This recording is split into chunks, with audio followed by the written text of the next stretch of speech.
What's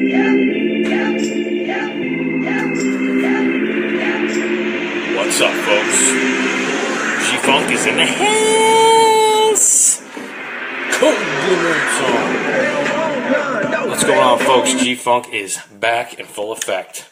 Not just talking wrestling today, we're talking all sorts of other topics I threw out there. Of course, my host with the most, Mr. X.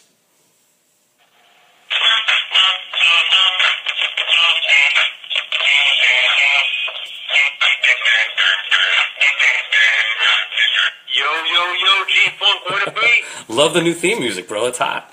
Yeah, we're at South Central tonight. So I wanted to change it up a little bit. Excited to be back. Sorry I missed the last show. Who's this B-Ray co-host I saw?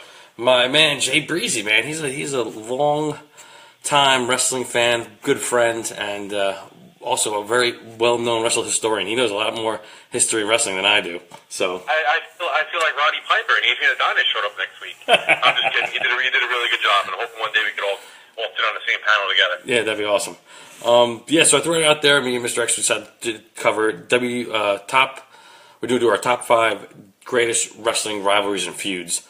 For me, it was tough. I wrote down at least 10 to 20 that I could think of that were really like stuck out, but I narrowed it down to 5 that were really caught my eye. Just not only like build up the promos, the matches themselves, just the sheer excitement of them, and it was definitely it was tough for me. So we'll start you off with your number 5. Who'd you start your top 5 rivalry feuds there?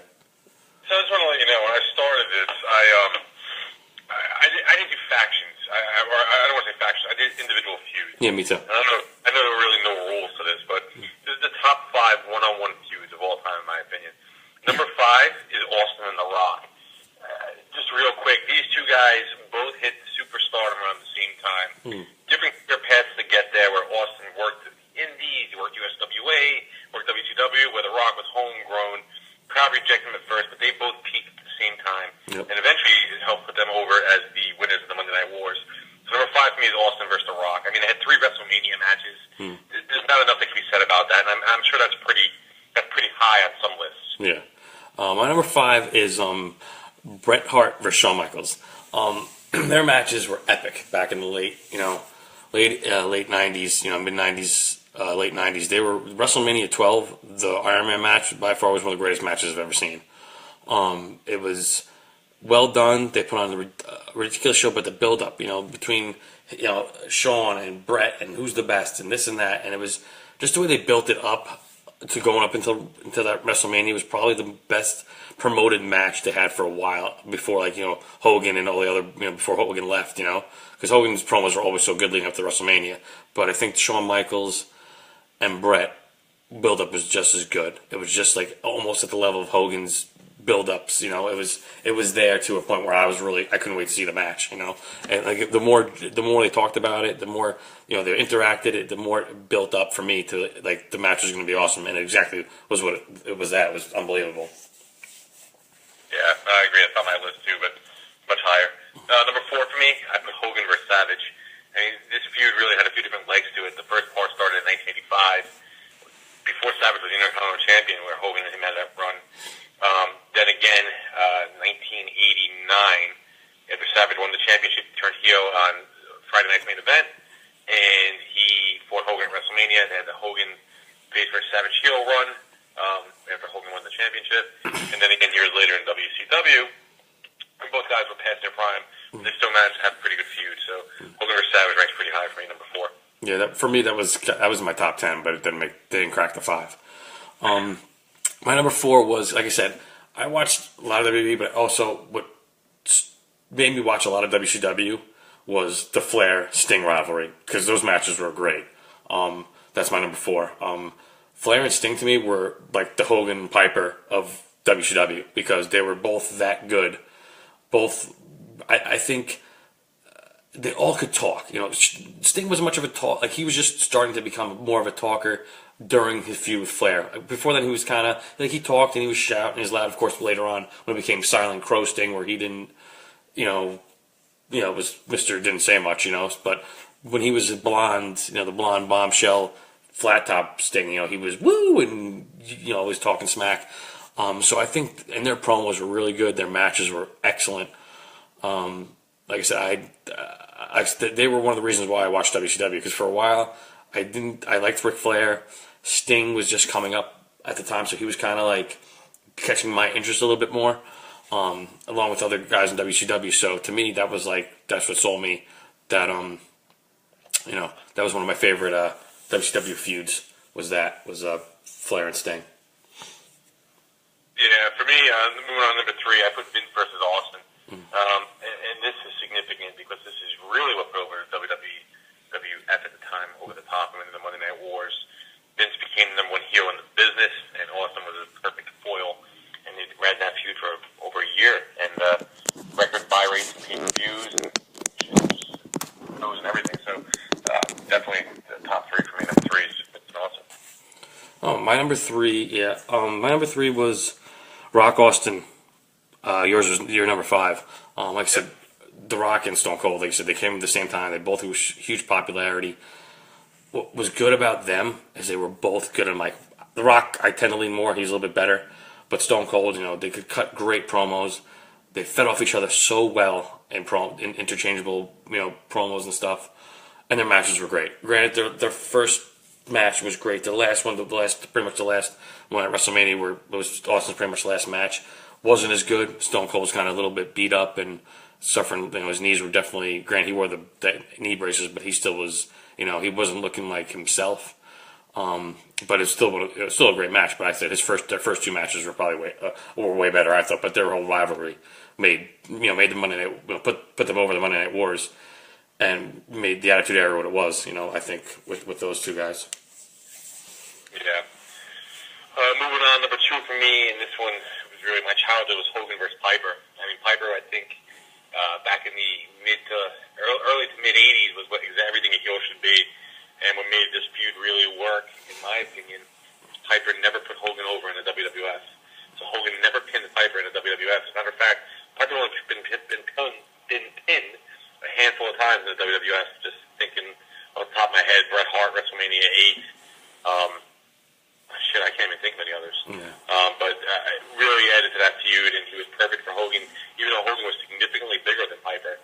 And as the face and Piper being the heel, that wasn't the norm back then. Hogan always wrestled the monsters, or King Kong Bundys, and Big John Studs, and Andre the Giants, and Piper being much smaller made it work just because his mouth was so big, and I think that was really deserves to be number 2.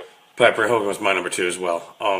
Like I said, the Hogan and Piper is what sold me on wrestling. Like, their feud sold me on watching wrestling. Like, I watched before, but I wasn't really into it as much until the Hogan-Piper feud started. Like, that captured me and, made me a fan. Along with, the Sting, like I said, I was more WWF fan back then going into, but WCW with the whole, with the Flair Sting was kind of the same thing. So they both, but I said the Hogan-Piper one was by far the best. WrestleMania 1, with them, with the tag team with Orndorff and Mr. T, and that sold me. That made me a wrestling fan for life. So, like I said, Piper and Hogan they were so good off each other. Piper was unbelievable on the mic, one of the greats, and Hogan, could do a kind of promo freaking in his sleep. So, they were definitely one of the best rivalries feuds, I think, in all of wrestling. Yeah, number 1 for me is, I think your number 5 was Bret and Shawn. I mean, I'm a Shawn Michaels fan. He's my favorite wrestler of all time. Shawn, 1997, Shawn, when he was a heel. The guy was the best at everything he did, whether it be wrestling, promos, interviews, anything he did. And the chemistry that him and Bret had, even though they hated each other, and it's where they kind of blurred the line between real life and the world of wrestling. I think one of the first times they did that, really. With the controversial promo, the Sunny Days Shawn made, when he mentioned that Stu Hart's dead, but his body doesn't realize it yet, like all this crazy stuff. And it just pissed the shit out of Bret Hart. It was great. And those 2, like you said, they just worked amazing together. WrestleMania 12 was a great match. They've had tons of other great matches. I was at a house show where I saw Shawn versus Bret versus The Undertaker, and it was like a 30-minute classic, and these guys just worked unbelievably together. And I really regret that we didn't get to see more of that. Even the last match, Survivor Series 97, was shaping out to be a great match, and then it ended a little early with the whole controversial screw job, Montreal screw job. But, those 2, they just continued to work together, and Bret never left. What they could have done would have been just amazing. Yeah. Well, my number one. I don't know if you said it before. I know yours was. Did you say? Because my one's Austin McMahon is my number one rivalry of all time. Yeah, that's my number 4, I think. I think that set a tone. Like that for me made the Attitude Era, because you take Vince, the big billionaire, rich boss, and you take Stone Cold, the blue collar, everyday, hardworking guy, which everyone could relate to. In the Attitude Era, that's when everyone related to Stone Cold because of his character. And to me, he was me. Like I was the hardworking, tough guy who was trying to make it in the world, and that's how Stone Cold came up, and that's how he was, with the man trying to hold him down, and Vince McMahon, and their whole rivalry was epic. Like the stuff that they did together, and Vince let Stone Cold do anything he wanted, with the beer truck and everything, So I think that they needed that was like no one ever thought that was going to happen. See them actually wrestle each other. See the guy who runs the company fight a wrestler. So to me, it was awesome. It was great. And everyone loved when he first stunned. On Monday Night Raw, first stunned McMahon. I was like, everyone, their grandma was like, holy shit, he actually did it. No one would think he was going to hurt him. Because he was the boss. He was the real deal. So to me, that rivalry that made the Attitude Era. That made Stone Cold, and that put Vince on the map right there, and that pretty much won them the Monday Night Wars as well. Besides the Rock Austin rivalries too. So that's that.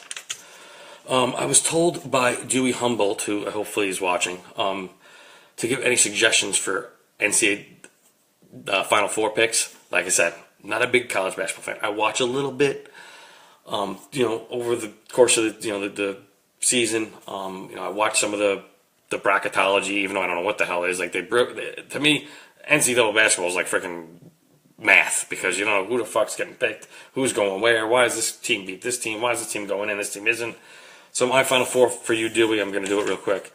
I got my Final Four are Kentucky and Xavier, Villanova and Duke, and I'm picking Xavier. I'm picking Xavier to win. So there you go with that. I don't know if you have any other big news for you, my friend, but that's all I got. I don't know anything about basketball. Anyways, do we have any emails? I know I got some emails. I received an email and a voicemail. Do you want to start with me or do you want to start with you? We'll do yours first, since I'm still got to find mine on here. It's got all messed up, so go ahead, run yours first. I got an email, and the subject is Greetings from Across the Sea. My name is Arjun, and I am from BU. If you recall, I was in classes with Reneka, Deepak, and Kalisha when you used to do broadcasts several years ago. Although I lost touch with most of them as I've graduated the university, I'm happy to find you are bringing your amazing programming back to the public. We love WWE Pro Wrestling here, and I even attended a show with my uncle Kumada Dada over the July holiday of dance in Nepal. I have a photograph of a wrestler named Ray Wyatt. I will send if you want to see this. To provide feedback, please see some questions below for you. A. Some of these wrestlers make it look so seamless and real. How much schooling do they get? Wrestlers train a lot. From what once they start, they're training every day. I don't know how many hours a day, but it's a lot. If you watch any of the stuff on WWE Network where they have the behind the scenes of NXT guys, coming up, they're constantly training. Not only in the gym working out, they're in the ring doing moves, learning stuff. They have a hard schedule. Besides, then once you make it to the main roster, you're constantly doing promos and going on tours, and you're traveling. So they have a full life, and their training is probably most of their time, besides actually being in the ring or on TV or doing house shows. Yeah, I tell a lot of these guys they're addicted to painkillers because you're constantly on the go. You don't have time to recuperate. Next question. He has 4 questions. B. My dream is to move to California and work in the technology industry. What do you like most about it there? Never been to California. I've been to California once in my life, and I was 4 years old. We went to Disneyland. That's all I remember. So I haven't been to California since. Like I said, I'd love to go back there. But from what I know, I feel Hollywood, that's the place to be. But California, you're more business savvy than I am, Mr. X. So I don't know if you have any suggestions for this young man. But like I said, I'm kind of clueless when it comes to that. Oh, yeah, I don't like California. I wouldn't advise going there. There you go. As a young man that just graduated the university, I am having a difficult time getting an employer to bring me on. Any advice for learning interviews and how to behave during such interviews?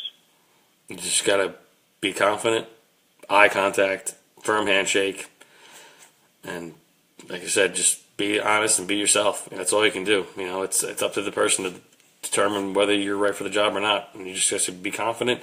They ask questions, be honest, be truthful, and like I said, hopefully you'll land something. Like I said, it's not easy. Trust me, I know. Yeah, right out of school is difficult. I mean, you can have the best degree in the world, but most employers look for experience, which is kind of a catch-22 because you don't have experience. Right out of college, yeah. Hire you. Yep. So I can just tell you, my career, I started a grunt job fresh out of school, making no money, and I stayed there for 7 fucking years. Quick story. I had the worst boss in the world. She was a micromanager. Fast forward about 10 years, she's now doing real estate and coming to me for a job. So, there you go. Last question here. Mr. Jerry, I don't even know if this is a question. Mr. Jerry G. Funk, we welcome you back to the media. I am not sure how aware you are, but you have become a local hero for a bit in our community, and you really gave us a peek to the beautiful living environment that the United States of America is. USA is viewed as Mecca to us in India. I actually live in a small town called, Guadabiddanahor, outside of Bangalore. And we welcome you here anytime with blessings and praise. God bless, your friend Arjun. Thank you, Arjun. Yeah, I have quite a cult following in India. Wait, is that the same school that you used to have? The other thing was Bangalore? He sounds like he says he's from the same school that Deepak went to, so it might be him. That's it. The name Deepak is like the name Bob in the U.S. Yeah, so Bangalore University. That's what it was, right? Yep, that's it. I remember this. Okay. Well, good. So tell all your friends. I got one voicemail. I didn't listen to it yet. Okay. Cue it up.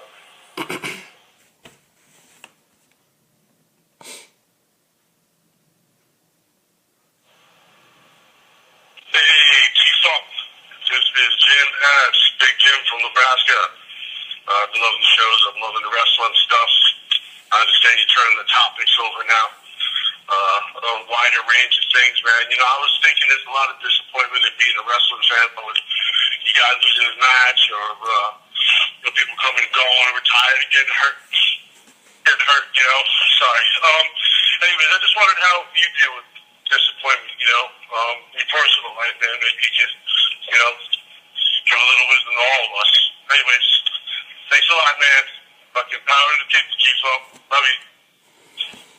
Thanks, Big Jim. Like I said, I have a lot of stuff going on behind the scenes that I don't care to discuss, but it's not easy, man. I just take it one day at a time. I just got to look out for myself and my family, and and just like I said, I do this because it's a release from my everyday life. It helps me, not have to deal with shit that I don't want to deal with, in every day. Like I got stuff going on behind the scenes that that suck right now. But like I said, this helps me focus on just trying to be me and go back, go out and talk to you guys and just kind of release, just kind of, have an outlet, because people go through the same stuff all the time, and I'm just, not saying I'm freaking, a psychiatrist or a shrink or nothing. Like I'm not going to give the greatest advice, but I can tell you I've been through a lot of shit, and it's, and I'm sure a lot of people are going through the same stuff I am. So, like I said, that's why I decided to broaden my horizon a little bit.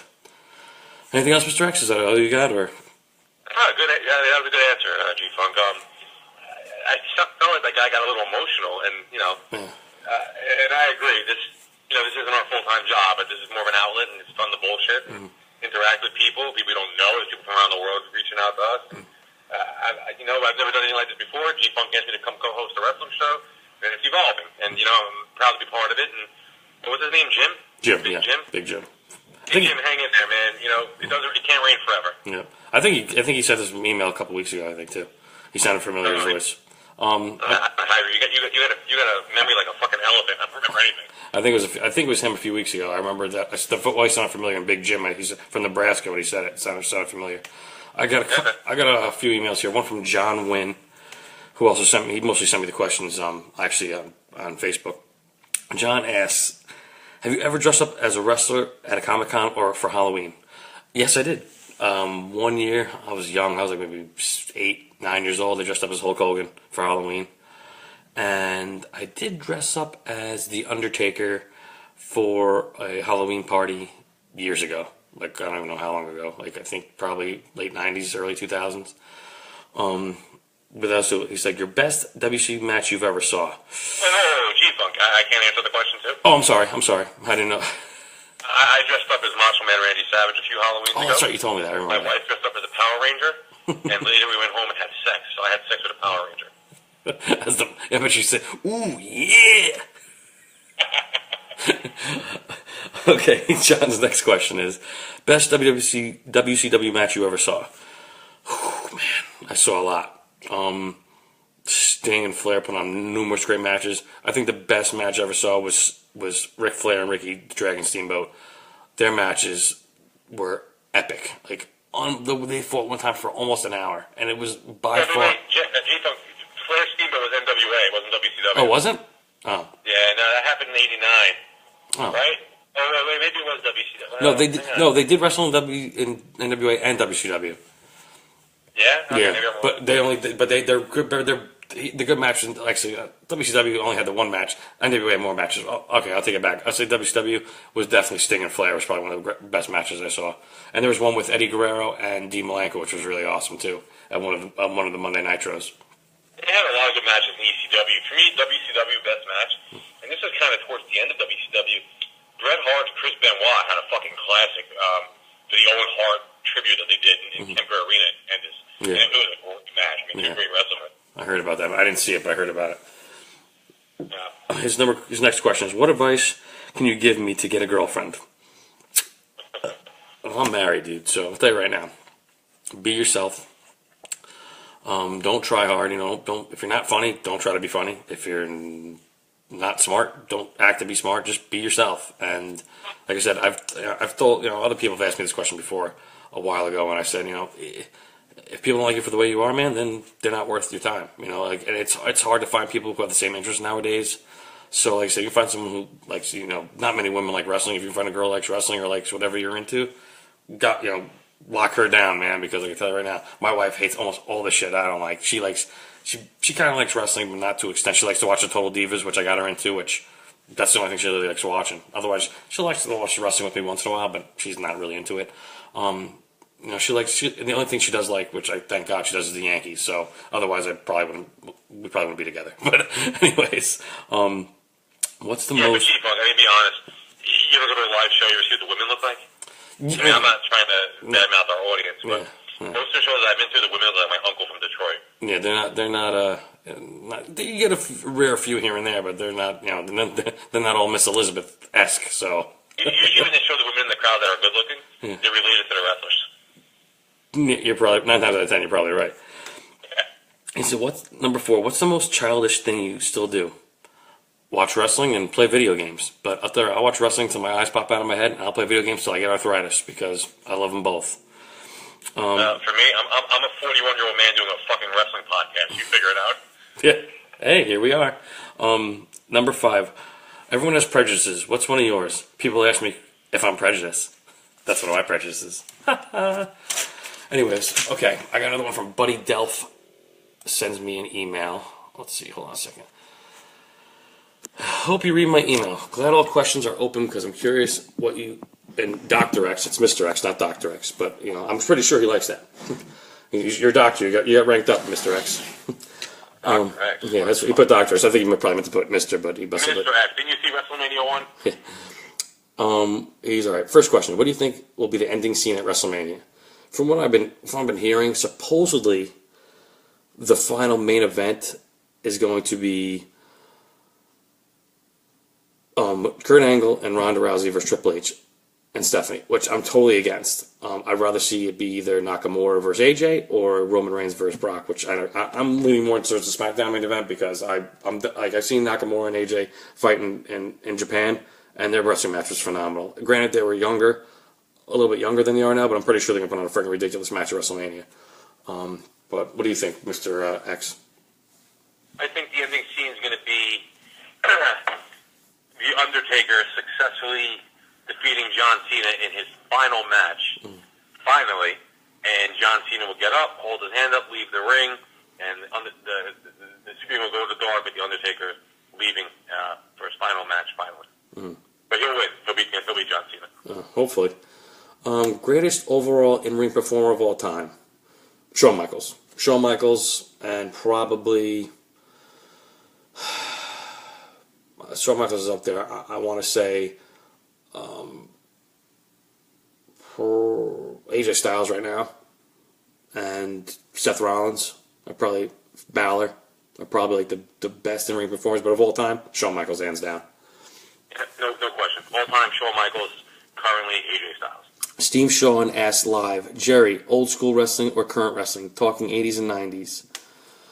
Steve, I'm going to... What was that? I'm asking Steve Sean, what's his question? That's what he said. He said old school wrestling or current wrestling. Which one? Talking 80s and 90s. 80s I fell in love with wrestling. 90s was the peak of wrestling for me. I loved the Attitude Era. And now wrestling is kind of, it's good. It catches me. Like, I still watch it, but it's not as entertaining as it used to be. They've gone PG, so a lot of stuff they did in the Attitude Era they don't do much anymore. So, like I said, but the matches are still great. The writing's gotten sucky. I'm sorry, I'm going to finish Buddy Delf some. He's got some non-wrestling questions here. What are the key green flags that you can tell that someone is a good person? I think the way they act around you. You know, some people are kind of fake. You know, to you, you can tell when someone's being fake to you or being not truthful.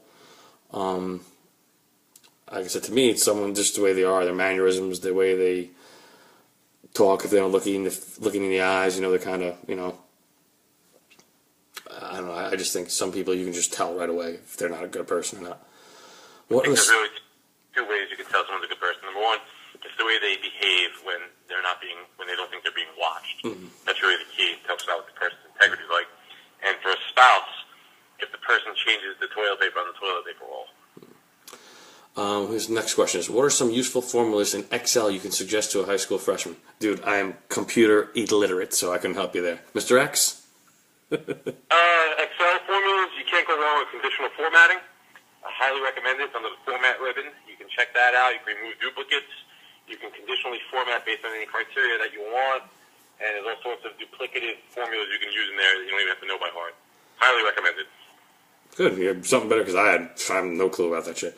His last question is, what is a golden rule you live by?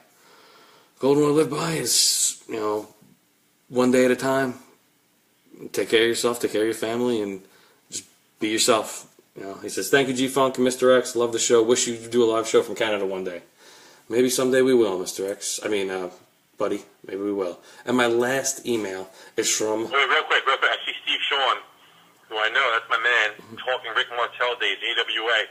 Steve Sean and I go way back. He once loaned me a VHS tape back when I worked in the Woodbury Commons. And he loaned me an AWA VHS tape. And I told him that I lost it. But the truth is, Steve Sean, I sold it on eBay for $300.